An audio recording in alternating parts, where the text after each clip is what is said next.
everyone say test one by one, okay? Okay. Test. Thank you, guys. Okay, here we go.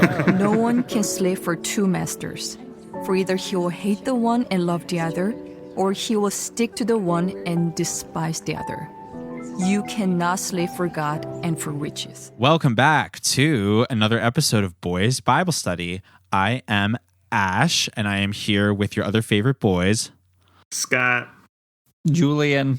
And today, our special guest, our first ever returning guest to Boys Bible Study, also one of our most popular and requested guests, we have creative phenom, Don Moschitti. Well, hey everyone. Hey. Welcome back. We're so excited to have you back in Vacation Bible School with us. I'm so happy to be back. It's Staycation Bible School now. I love that we're logging on, like my mom and her Zoom meetings. She's logging on to go to the Kingdom Hall now. Wait, is Kingdom Hall meeting remotely now? Yeah, they're Zooming. No way. Okay, my parents are going to church remotely as well. I mean, I guess it makes sense that the Jehovah's Witnesses are doing as well, but still interesting to hear about. And, that's part of the reason we love having you on the show is your unique perspective in our friend group as someone who is raised Jehovah's Witness. We brought you on to talk about another Jehovah's Witness movie today, Remember the Wife of Lot. But before we get to that, I wanted you and Scott to announce your exciting new projects. Oh, yeah. Scott and I have started a new project. We have a podcast.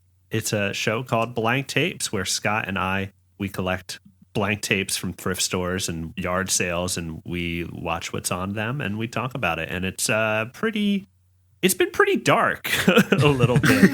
I guess we haven't gotten to the dark tapes yet, but yeah, it's great. It's a lot of fun. Right, Well, Scott? when we're covering things like Beast Wars and Disney, I mean, it's going to get dark.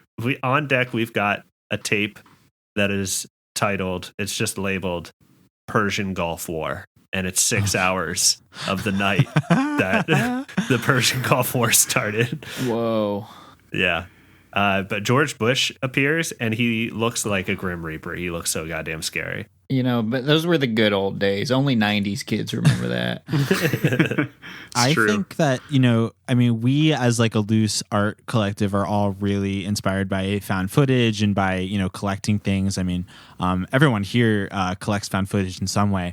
I feel like what you guys are about to embark on is like the final frontier of found footage and found tapes. It's like, it's not just like looking at these movies that are made. It's like getting a glimpse into the real lives of people who are consuming media. I think it's going to get really dark and intimate. Definitely. I mean, I love going to thrift stores for that reason. You get to take a peek as to what people used to own, or, maybe they were really into a very specific thing for a brief period. But with tapes, you make a conscious decision to say, we better tape this because it's never coming on again.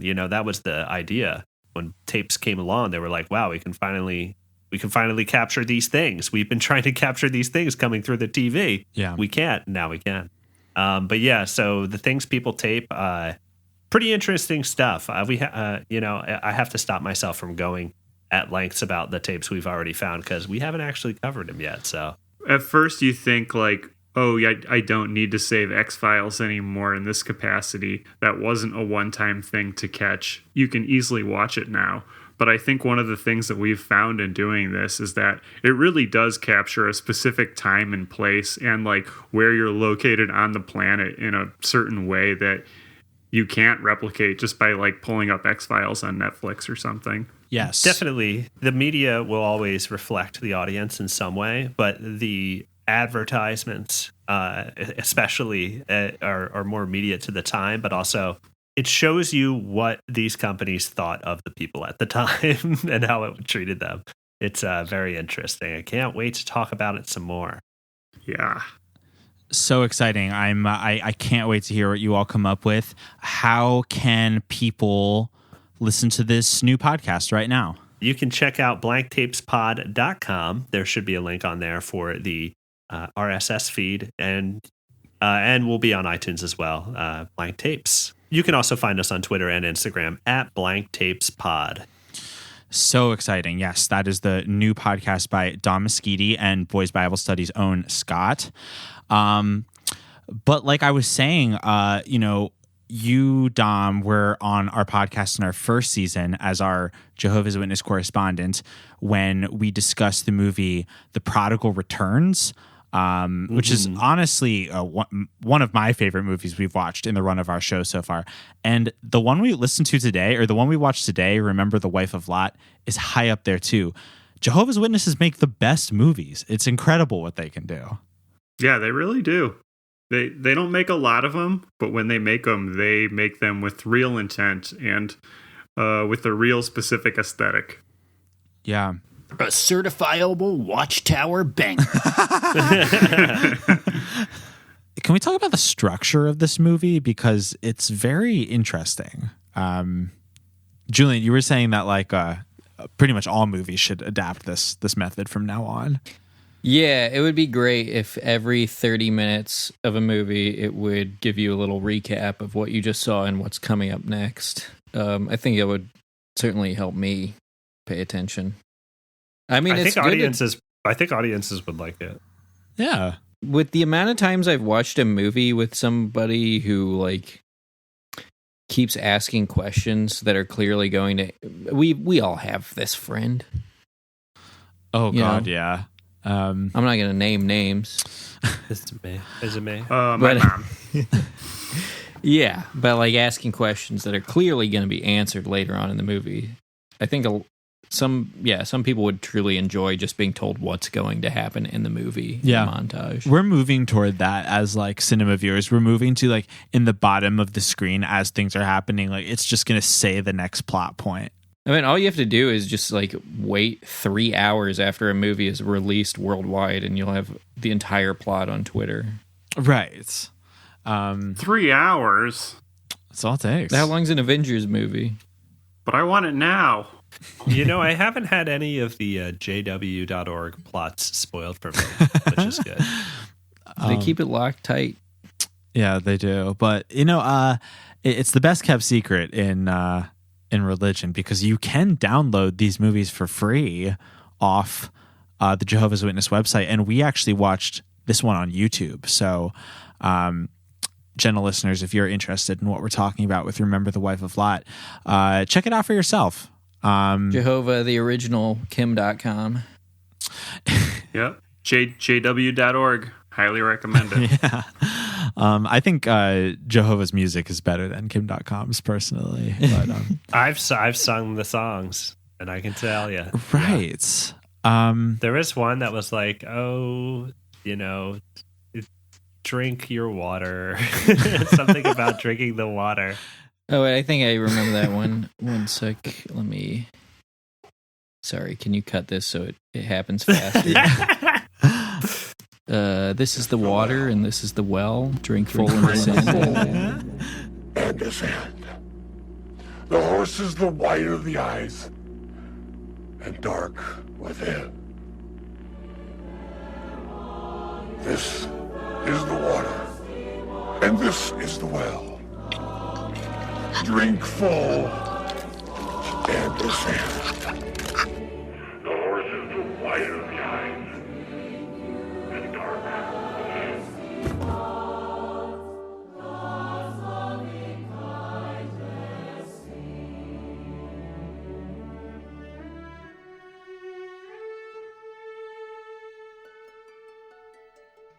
So the movie that we're about to describe is very interesting because it sets up Jehovah's Witness culture with regards to like non-white minority communities, and like this movie is definitely trying to like bring in people who are not white to show that Jehovah's Witnesses can be very diverse culturally and racially, and it's a very interesting watch because, like, although it's meant to be an inclusive piece, it also plays to a lot of like racial and cultural stereotypes that are very like shallow and weird, which made it just like a very, very fascinating study. So let's talk a little bit about the characters and like basic plot about this movie to give people kind of a hook into it. Who wants to talk about the main characters in this film? Well, there's two families, the Asian family and the Latino family. And the Latino family eats tacos, and the Asian family eats weird candy. Yep. I think they were cookies, but yeah. Oh, yeah. Well, that's just my ignorance showing. Yeah, it's true. It's like they're these two families, and they're encountering each other over their like shared bond of religious experience. I would say the protagonists of this movie are the couple Gloria and Brian. We meet them first, and what they're supposed to represent is people who are very active in the church to the point where they're pioneering. Which, Dom, does pioneering mean like when they go out and mission in public? Like what does that mean? I never. So they show in the film them pioneering where they're standing out in public and they've got the display with like take a free watchtower. So I never experienced that until I moved out here to California. Mm-hmm. So I only ever knew it as going out in service, in Jehovah's service, where you knock on doors and ring doorbells and talk to people who typically do not want to be spoken to. Right. So the pioneering is kind of a new concept for me. As I will talk about it more, you will see how little was retained during my time, but also so much was retained at the same time. Well, actually, you said while we were watching, like 10 minutes into the movie, you were like, this is bringing back some like sensory, immediate sensory like triggers for me. Would you mind? Yes. Would you mind like saying what some of those were? Like, what was it about the movie that reminded you of your past in the church? So specifically, and this is an additional detail that I just recently realized thanks to our mutual friend Riley. I never realized that Jehovah's Witness Kingdom Halls do not have windows. They have no windows. Really? And so, this must be a real Kingdom Hall that they used to shoot in. It makes sense that they would. But yeah, as soon as they entered the Kingdom Hall, I was like, oh my God, this is a Kingdom Hall. Because they have awful strobe lights. Flashing all the time? Well, I'm sorry. I mean to say, what are those tube lights? Fluorescent lights. Oh, fluorescent lights. Yeah, the ones that extreme wrestlers hit each other with. That's what they do. They get them from the Jehovah's Witness. Yeah, they go into Kingdom Halls and just fuck everything up.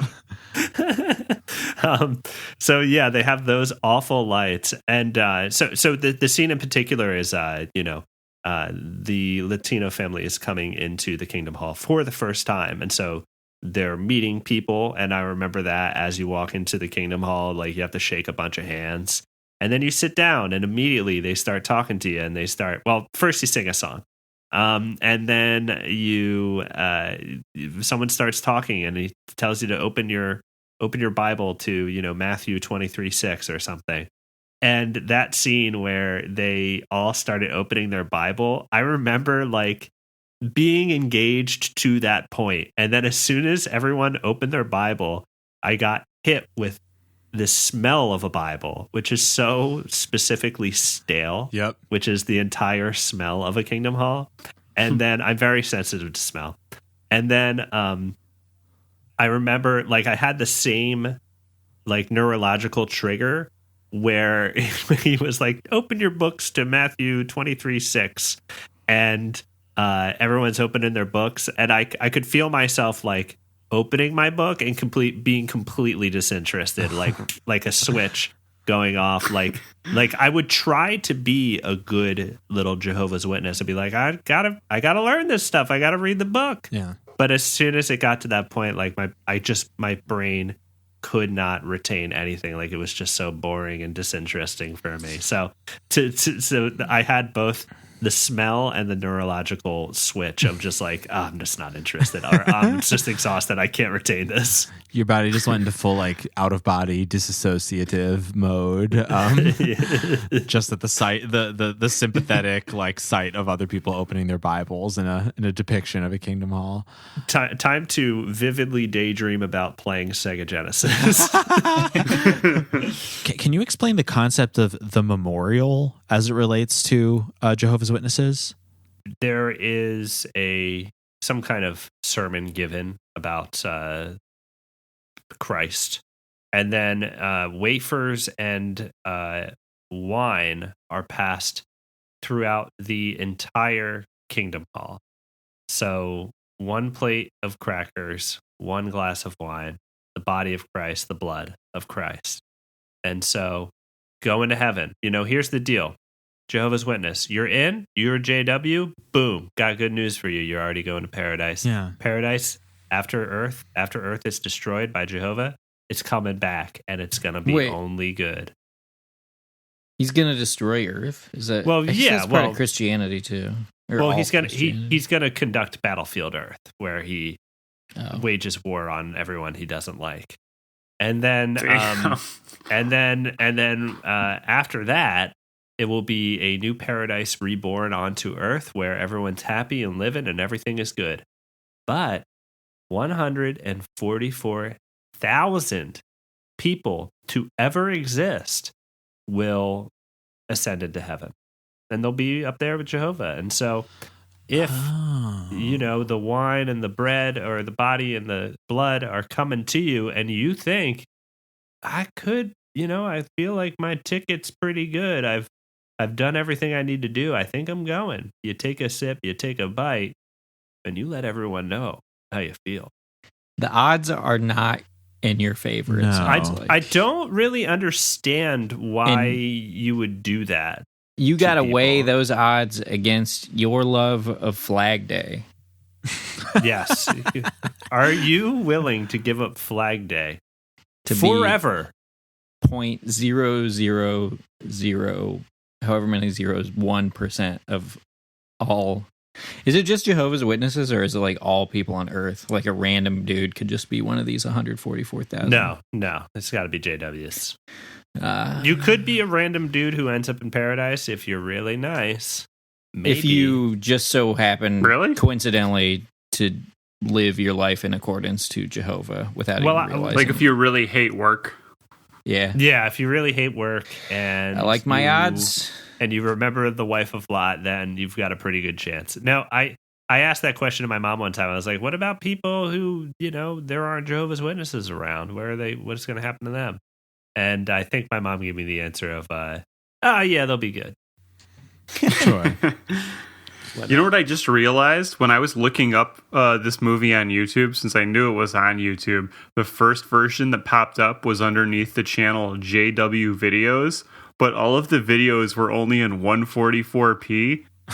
In the moment, I was like, this is not good enough quality. Why would you even bother to upload it? But now that you mentioned 144,000, I think it's a message. I can't believe the Jehovah's Witness heaven is only available in 144p. It's all in 144p when you get to heaven. So let's talk about, does this movie explain how the couples again being Brian and Gloria, the Asian family, and Joe and Maria, the Latino family, can we talk a little bit about how those couples meet each other and how they start going to the church? Brian is Joe's accountant. Yes, and Joe is a contractor, so that makes his taxes a little bit more complicated. Mm. And so he goes to Brian in his tiny office to I suppose have his taxes done. But Brian, being the pioneer that he is, has, he's been talking about this Jehovah character, and Joe, well, he'd like to hear a little bit more. Yeah. There's an interesting scene. That's how the movie opens, is Joe is coming over to hear a little more about Jehovah. And it's this interesting scene because it starts to show the dynamics between families of two different cultures. the kind of awkward phase where they're like learning about each other's culture. Joe comes in the house, and the character of Joe is played like really weirdly. Like, I don't know. It almost seemed like a little racist to me because like they painted him as this kind of like really like casual, like ignorant guy who was like very disrespectful and like, Yeah, the first thing he does is he like pulls up and almost parks on the curb. But then he parks in a driveway, and there's a sign that says no and he parking. drives on the parkway. But yeah, he parks in a no parking zone. And then he comes up, and we get a shot of his face through the keyhole, and he's unshaven. Yeah.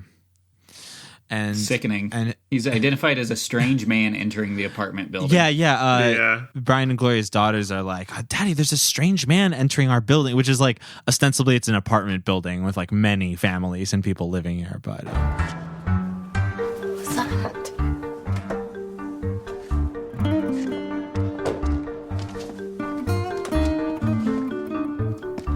Hey, Dad. There's some strange man walking into our building. But yeah, he comes in, the family, Brian is like, please take off your shoes, which is very customary for like Asian households in general. And Joe is like, are you serious? Like, he's like so rude. Like he just like out loud in front of everyone is just like, are you serious?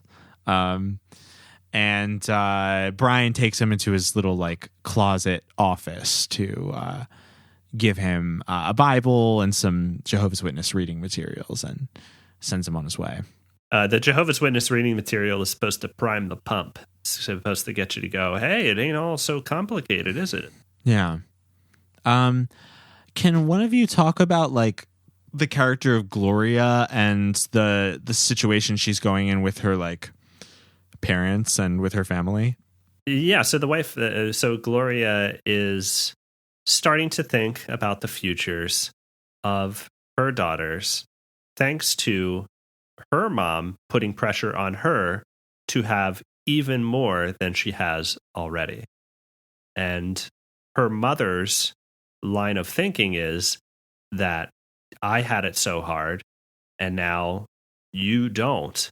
And, whatever hardships you have now, you should eliminate for your children.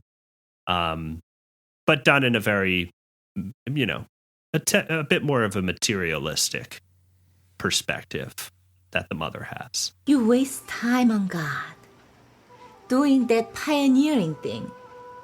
The time that you could use to make money. How would you have enough when you're old? Yeah, in tone, I would say. Because otherwise, just saying it like that, which is mostly how she says it, sounds pretty reasonable, like what most parents want for their kids or grandkids. I want you to have it better than I have it. That's kind of the goal of every parent, yeah? Right, but then I think so. I think so too, but then this gets into the thing that we love the most about Jehovah's Witness movies. We talked about it with The Prodigal Returns, and we're definitely going to talk about it with this, because Jehovah's Witnesses be like, fuck work. We love that about them. They are this like strangely, like almost refreshingly anti-materialist, anti-capitalist religion. It's not to say they want to abolish capitalism, but in a culture like American culture, which is just like so hyperfixated on money and work, so just work culture in general, it is refreshing even in the lightest way to hear a religion like critiquing the insane work conditions that we have here. Yeah, even just when Gloria brings up the fact that she's thinking about working for her uncle's real estate agency, it shows a close-up of Brian immediately following and with a knowing look on his face that I assume like if you're a Jehovah's Witness, like that that's like the wrong thing to suggest. And you can see it in his face. All Jehovah's Witnesses make that face. Okay, you've heard of the Pixar face. This is the JW face. It happens a lot in the JW movies where a character says something that's just like completely it just completely doesn't line up with the Jehovah's Witness mindset, and then someone around them kind of is just like, huh? Like gives them this like quizzical, like slightly disapproving, but also like curious, like quizzical look. Like, no, that doesn't sound like what Jesus says. That doesn't seem like the way things ought to be. Yeah. It's interesting though, because they will be very anti-work, but then when Brian is explaining to Joe how the elders work, how the various volunteer work in the Jehovah's Witness religion works, it's pretty clear that like Brian is on board with being an intern bootlicker for the rest of his life. Oh yeah. Like all this volunteer work is for the Lord, and you don't get paid for it. Like Joe kind of pointed that out, and I was like, Joe has a great point. Right. But he was also pointing out, he was saying like the preacher is a volunteer, and then he's like, wait, how does he have the car and the suit then? He's like, well, the church takes care of all his needs. And you're like, that's not a volunteer.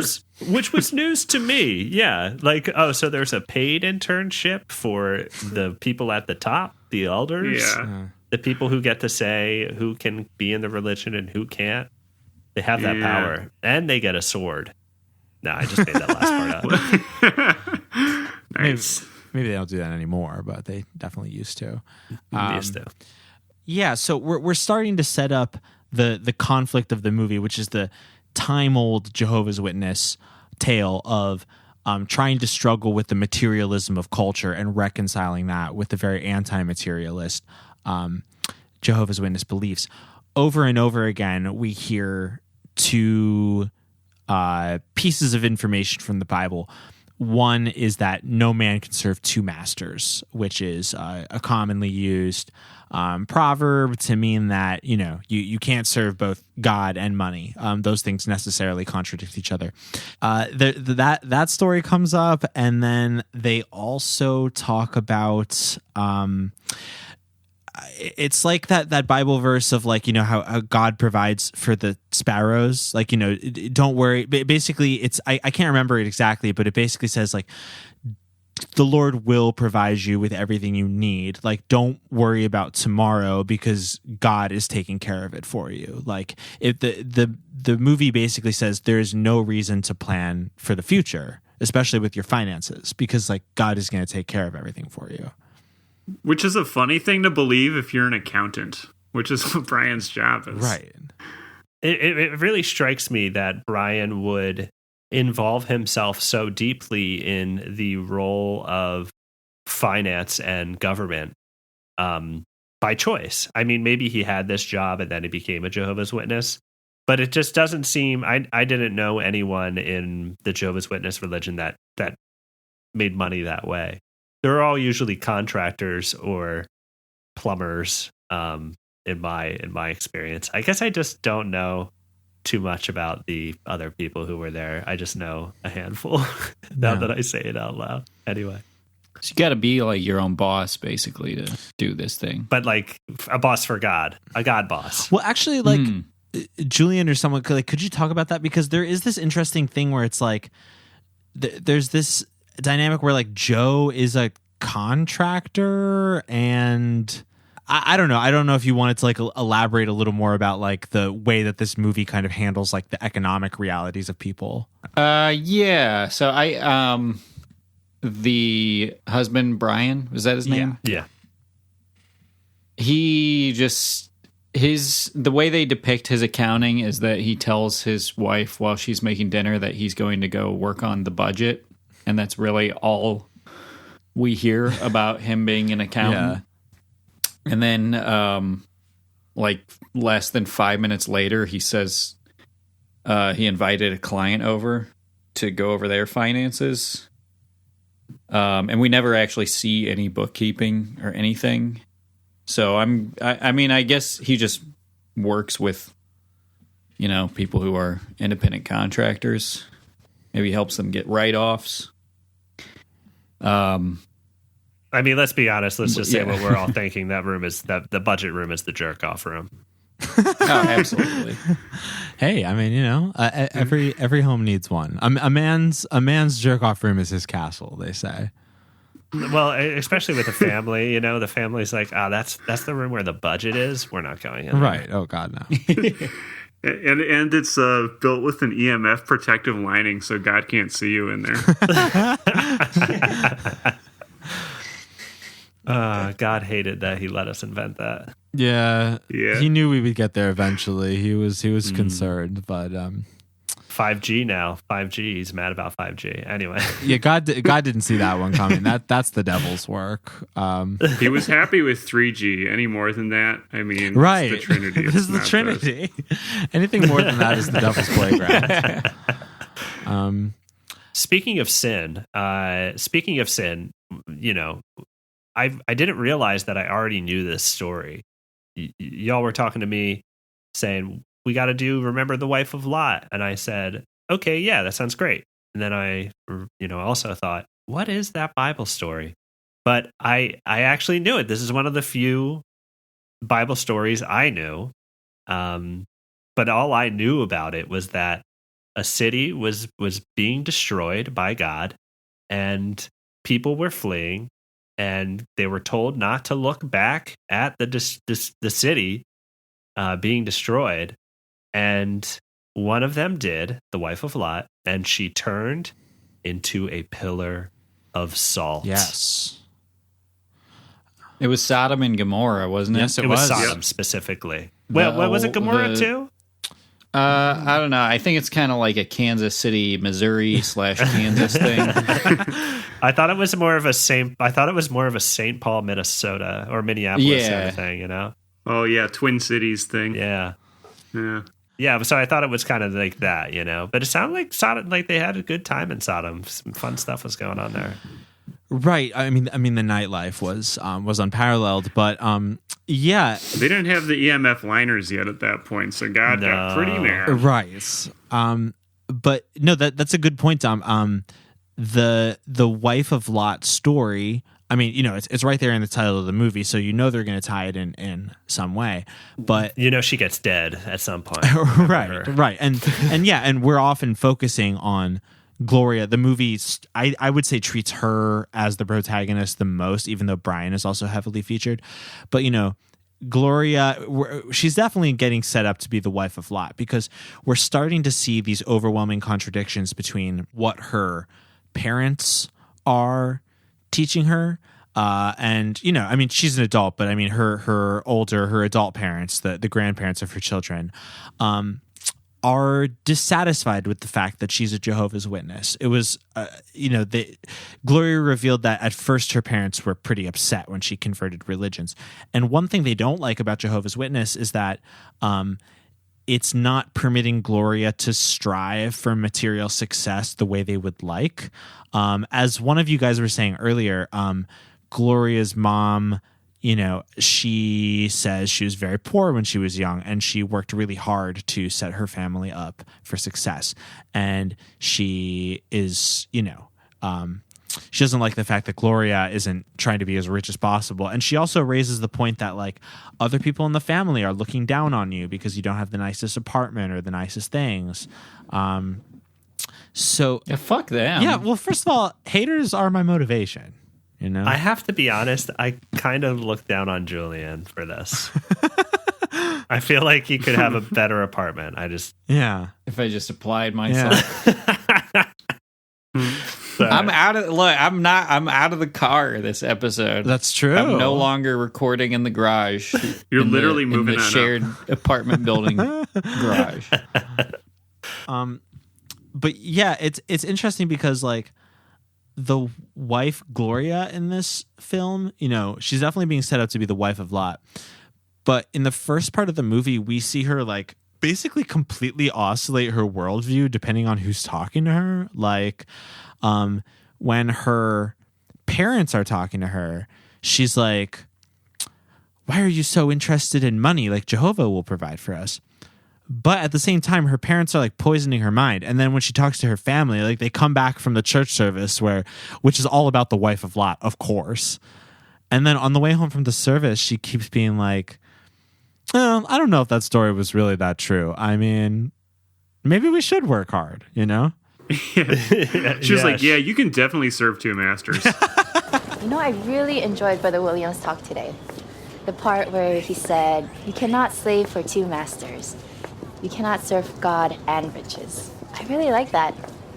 Yeah, Brother Williams always gives nice talk, but are there many brothers who are successful in the world and in the truth too? How can he say you cannot do both? But Gloria, it wasn't Brother Williams who said no one could slave for two masters. It was Jesus. I know, but I see witnesses who are very active in the truth and also hold down in high-paying jobs. Some even pioneer. That's why you have to exert yourselves. Gloria, Jesus said to exert yourself to get in through the narrow door, not to serve two masters. Evidently, Lot's wife tried to serve both. So I had a question about the service scene, actually, because the other family goes with them to this service. Yeah, Joe for and the Maria. purposes of getting them Hooked. Yeah, and I was thinking, like, the sermon is always curtailed to the people who are there trying to be converted. And this guy, Brian, he's got all of the other guy's financial information. And he could be feeding this to the pastor. Is it called a pastor in Jehovah's Witness? It's called an elder, I believe. Like, I think this is what Scientology does. You can bleep that out so I don't get in trouble. Where they just like get all the information. Are you about saying that you think Jehovah's Witnesses are like stealing information and like using it as blackmail or emotional fodder? Well, I'm not saying anything. This is all off the record, right? That's what Julian said, and I think it's true. But you know, the point about the wife of Lot, of Gloria, the point about her always being wrong in any conversation she's in. Hey, the perfect Jehovah's Witness. You know, hey, guess what? You're wrong. You still have to go to church. You know, you're easily manipulated, basically, is what I'm getting to. And, you know, that's what, you know, we just all want that in the religion. I feel like we're tapping into some deep resentment towards you know what's funny is that my family's decision. My little brother just had a phone call with me right before we got together to record here, and like, you know, anyone's childhood, you think back on it and you're like, oh yeah, I guess that was kind of fucked up. Yeah. that happened. And you know, it never fails to blow me away that you did have like 8 years of your life where you weren't a Jehovah's Witness. I had 5 years. Oh, okay, 5. And then I went to church for about 11 years, and then I stopped. Yeah. Do you remember the first time that you didn't have to go to church? Is like not. It must have been like the first day of not. For me, it was like when my parents were finally like, "Do you want to keep going to Sunday school?" And I said no, and they were like, "Okay." It was like leaving prison. You don't know what to do. You don't know what to do with your Sunday mornings anymore. What are you going to do? You're going to watch all the cartoons that you couldn't watch before. I'm going to play Metroid Prime on the GameCube. That actually happened to me, though. One night I didn't have to go. I think because like I had homework or I didn't get ready quick enough, which was tight when that happened. You didn't have to go if everyone wasn't ready. You just get in trouble later. But I got to stay home. Yeah, you go to hell when you die. That's what I was home and I got to watch TV, and it was the last episode of Dinosaurs on TV. And I just so happened to catch it, and it's very sad, the ending. Yes. But I was very excited. I was like, oh, sick, dinosaurs. I get to watch dinosaurs. I never get to watch this show because I'm always doing the Kingdom Hall when this show is on. But yeah, fucking... What's the sad part? None of the dinosaurs convert. None of the dinosaurs convert. They actually all die. They die in the Ice Age. They get stomped out by God. They looked back at Pangea. They did. I was going to say, as you're talking about the ending of Dinosaurs, I just like imagine you like the ending frame to a Quantum Leap, except it's like Dom Moschitti never returned to Kingdom Hall. He's still lost today. I'm imagining the baby dinosaur seeing his mom turn to a pillar of salt and then saying, Not the mama. And then he goes up in flames and the credits roll. But yes, the Kingdom Hall, the childhood of being a Jehovah's Witness. You know, you remember stuff. You're mad at first about the holidays. You're like, what the fuck was that about? Come on, I needed those. Yeah. And then you think about it more, and then you're like, what the fuck was that about? It is a religion that for many families comes down to like a choice they make. Like obviously some people, the generation of kids born to a Jehovah's Witness might be born into the church, but for you and your siblings and for your family, we were Joe and his family. Right. And it seems from my studies of Jehovah's Witness, obviously that the missioning and the bringing people into the fold is a huge concern for Jehovah's Witness congregations. And it's also a very recurring theme in these films. And yes, our characters who are sort of meant to be our own stand-ins, exploring the church for the first time, are Joe and Maria. I think it's worth talking about how this film preys on the sensitive issues of the cultural backgrounds of our protagonists. For my family, we were the Catholic Italians family coming in, whereas we have a Catholic, I would assume Catholic Latino family being brought into the fold here. Right. And that's done in a couple ways, and the movie explores many like cultural stereotypes, like well, first of all, like Julian said at the beginning, it's true. Like one of the first things we see is like Joe comes home to dinner and Maria's like, I'm making your favorite dinner. And he's like, oh, tacos. I made your favorite dinner. Oh, tacos. It's like, all right, okay. Well, I just imagine in this film's version of the world, they eat tacos every dinner. Like that's like the only that's like the only thing they eat. All the characters in the film are kind of some strange cartoonish version of themselves. I don't know. I would have to look. But it sounds like this movie was made by white people. Yes. and it very much stars and is about families of different cultures. Right. We don't know it for a fact because there are never any credits on Jehovah's Witness movies, which is interesting because no one likes to be credited. It's all for God.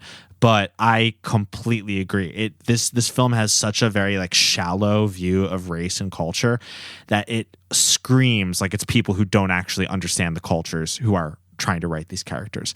The Asian family is interesting because there is this big emphasis in the characters of the movie of like generational wealth and wealth being seen as status and like seen as honor and other people in the family or other people in the community looking down at you because you don't have money for the future. So it just dawned on me, but I think my main problem with the plot of this movie is that it has our character Gloria.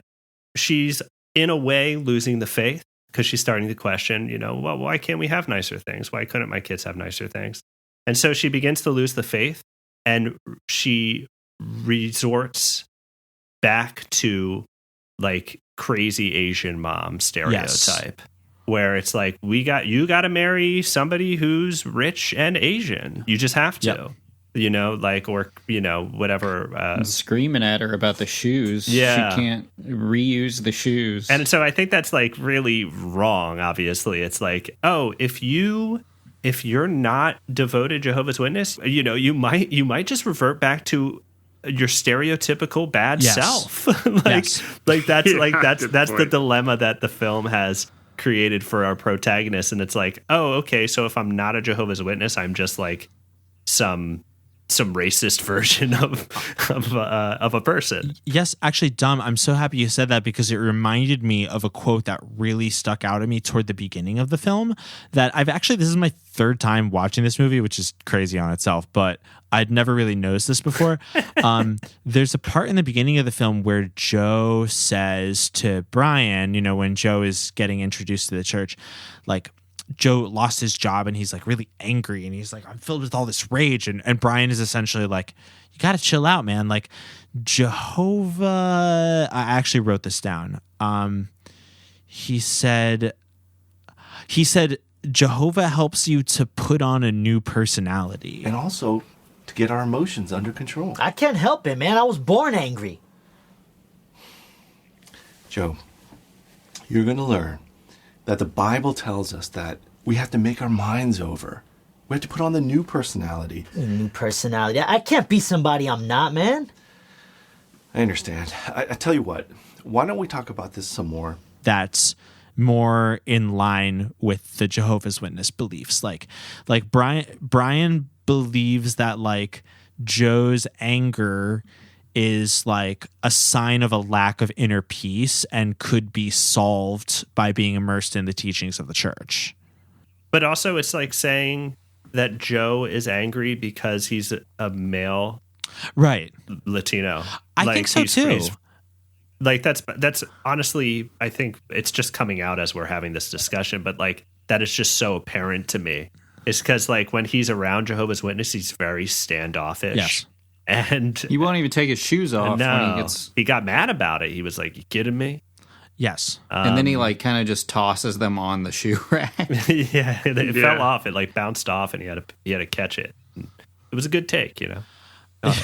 But you got to be careful because if you aren't a pure Jehovah's Witness all the time, you might fall back into your dumb cultural stereotypes.